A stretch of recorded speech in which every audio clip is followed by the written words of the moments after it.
Hey, Vibrant Runners. Welcome back to another cozy episode of Grow with Vibrant Rainbow Gardens podcast, the place where busy families, overwhelmed beginners, and dream filled gardeners come to grow with confidence in our warm Houston climate. Today's episode is something we all need this time of the year because winter can feel like the strange in between season for gardeners. Some days it's too cold to enjoy the outdoors. Other days it's too gloomy to feel motivated.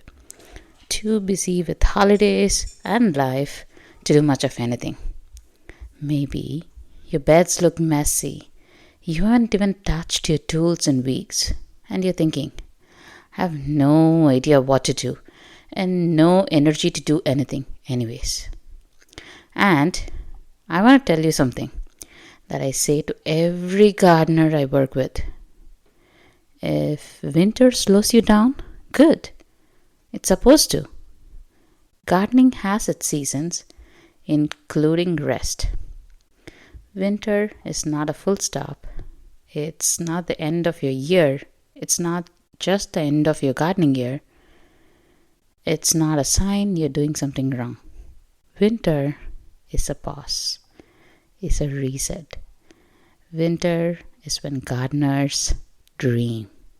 Sleeping, your plants are sleeping, your body is asking for slower rhythms, and your mind is quietly organizing everything you learned this year.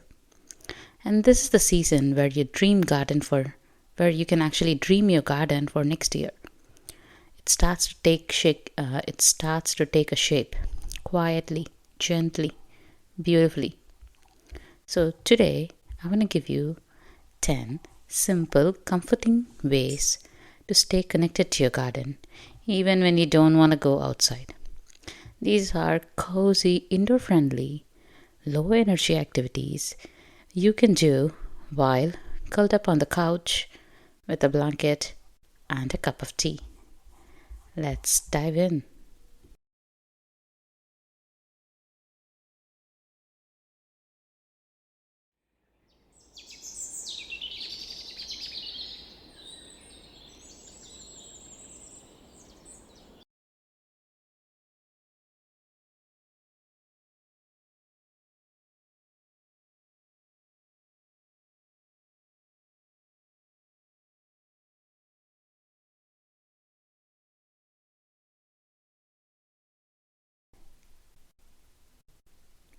One of the first way to stay connected with your garden during the winter time is flipping through seed catalogs.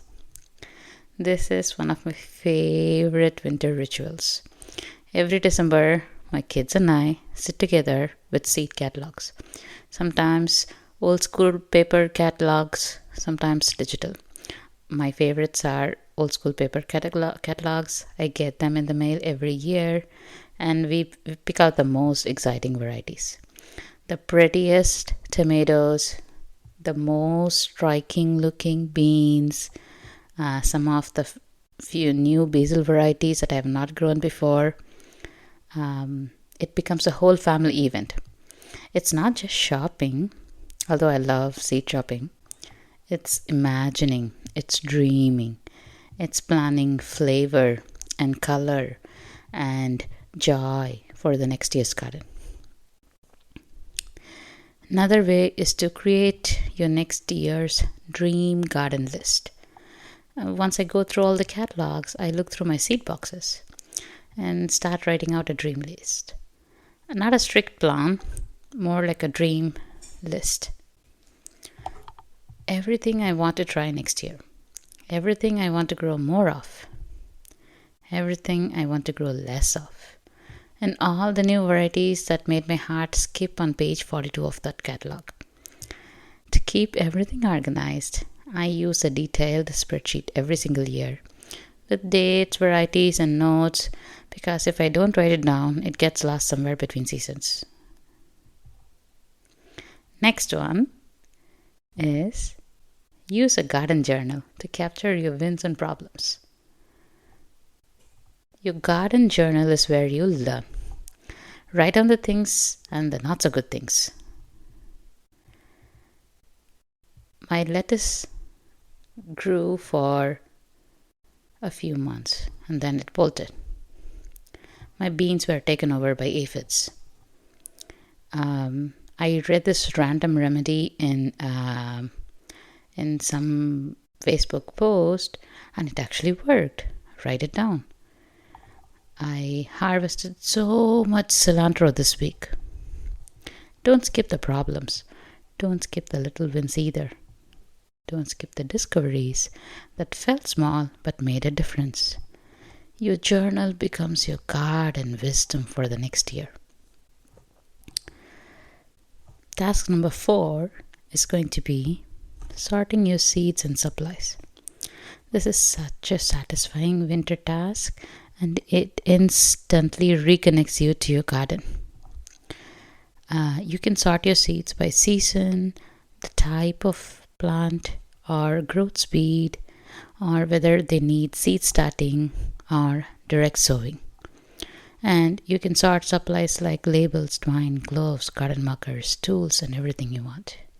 Everything becomes so much easier in spring when these are already organized. Task number 5 is actually watch your garden from the window.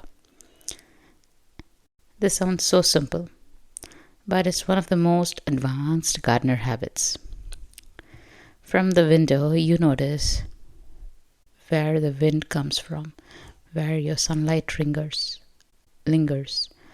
where the shadows fall, where the how the water drains after rain.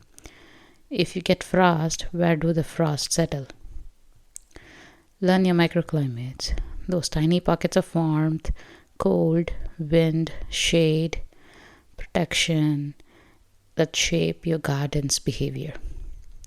This information will completely change your spring planting success.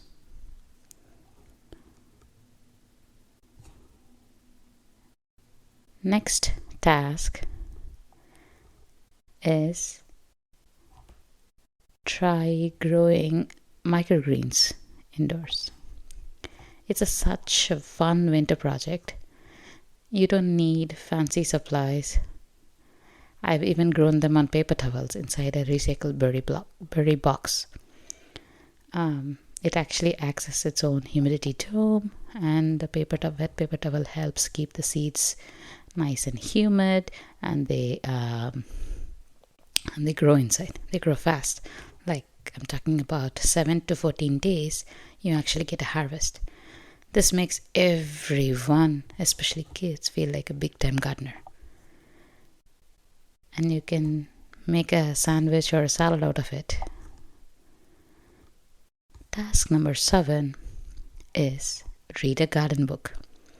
Go to your favorite library and choose a book that feels very visual, very beginner friendly, or advanced, depending upon your mood, and uplifting. Let someone else's gardening stories warm you through the cold season. Task number 8 is going to be clean your tools and garden areas. Or if you have a shed, clean your shed. I don't want you to clean the whole shed, just maybe one corner. Wipe down your pruners, sort your gloves, all your plant labels in one place, especially if you tend to reuse them. Your pots in one area if you tend to reuse them. And all these small acts will create a big momentum. And will also tidy up your space, ready for next season of gardening. Task number 9 is going to be learn a new skill. It's not for big projects. Winter is not a time for really big projects. It's for smaller steps. You can just try a new thing, like how to use, if you've never used a frost cloth before, you can try that. Or if you've never had a compost bin before, you can start a compost bin. Or if you've never tested your soil before, that's a perfect time to test your soil. You can also try your hand at seed starting or taking cuttings and growing plants from cuttings. These tiny steps build your confidence really fast. And I'm saving the best for the last. It's seed saving. Save your seeds before your winter cleanup. Before you clear your beds, when herbs, flowers, and veggies are bolting, it's the perfect time to save seeds. You don't even have to overthink the labels if you don't remember what that particular variety is. You can save it as purple tomato, green Italian basil, striped purple and white bean, long green okra. And don't forget to write the year, that way you can keep track of how old your seeds are. Saving seeds is one of the most empowering winter activities. It's how your summer memories become your next year's abundance. If you've been gardening for a while, winter is your quiet power season to focus on winter soil building, how to build your own soil. You can add compost, mulch, how to deep mulch your perennials, how to protect roots and conserve moisture, and you can even choose what you're going to plant in your spring gardens. And if you follow a planting calendar, you can review and adjust it based on what and how you grow. I want to tell you about this. Winter is not a punishment. Winter is not falling behind. Winter is part of the rhythm of gardening and part of your rhythm too. Rest is part of your growth cycle. You can't rest so it can flourish later. And you do the same. This is the season where your dream becomes an actual plan. I hope this cozy episode helped you feel connected, supported, inspired, and even in the quiet season. I would love to hear from you inside my Facebook community. Share the winter gardening task you will be doing this week. Join us in Grow with Vibrant Rainbow Gardens Facebook group. It's really warm, welcoming, and beginner friendly there. I will link it in my show notes. And if you want a fun place to start your garden planning next year, you can grab my free guide, Top 10 Vegetables and Herbs to Grow with Your Family. Both the links are in the show notes. Stay warm, stay rested, and stay cozy.